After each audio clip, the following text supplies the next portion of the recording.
உலகத் தமிழர்கள் அனைவரையுமே தன்னுடைய ஆத்மார்த்தமான இசையால் கவர்ந்தெடுத்த இசை புயல் ஏ.ஆர். ரகுமானின் ஆரம்பகால இசை பயணம் சற்றே கரடுமுரடானது.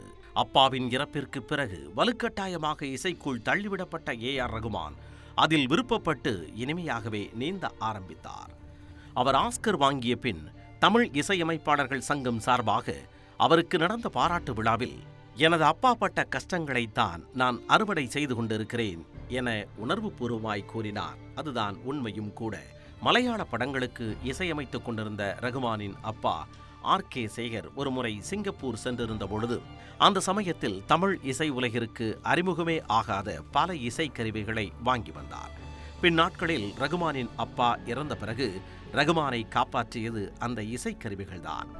அதில் ஒரு இசைக்கருவி சிந்தசைசர், அதாவது கீபோர்டின் சாயலில் இருக்கும் இக்கருவியில் நாதஸ்வரம், பியானோ போன்றவற்றின் ஒலிகளை உருவாக்கிவிட முடியும்.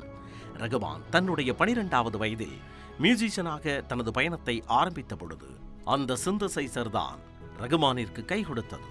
அதாவது அதற்கு முன்பு சிந்தசைசர் என்றால் தமிழ் இசை உலகிற்கு என்னவென்றே தெரியாது. ரகுமான் வாசிக்க ஆரம்பித்த பிறகுதான் சிந்தசைசரின் சப்தமே தென்னிந்திய சினிமாவிற்கு கேட்டது. அதாவது அந்த நேரத்தில் தென்னிந்திய சினிமாவில் சிந்தசைசரை கையாளக்கூடிய ஒரே ஆள் ரகுமான் மட்டுமே.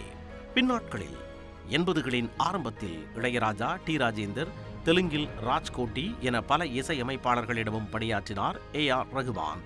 இக்காலகட்டத்தில் புதிய விஷயங்களின் மேல் தீவிர ஆர்வம் கொண்ட ரகுமானுக்கு வெளிநாடு செல்ல வேண்டும் என்பது பல நாள் ஆசை. ஒரு கட்டத்தில் வெளிநாட்டு இசை நிகழ்ச்சியொன்றிற்கு ரகுமானை அழைத்துச் செல்லலாம் என முடிவு செய்தார் பாடகர் எஸ்.பி. பாலசுப்ரமணியம்.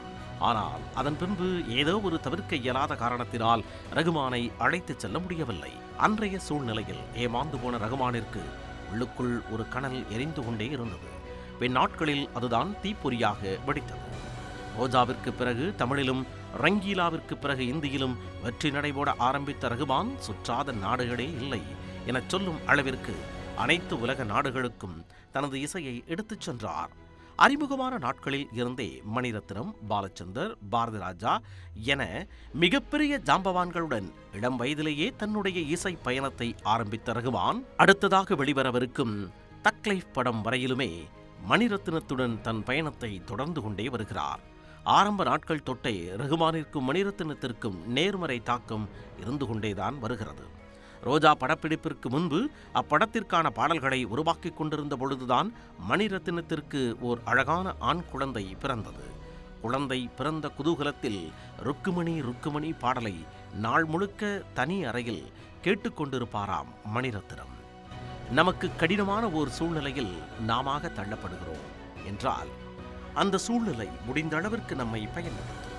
அதனை ஓர் அனுபவமாக மட்டுமே எடுத்துக்கொள்ள வேண்டும் என கூறுகின்ற ரகுமானுடைய ஒட்டுமொத்த திரை வாழ்வுமே அன்பினாலும் ஆச்சரியங்களாலும் நிறைந்தது.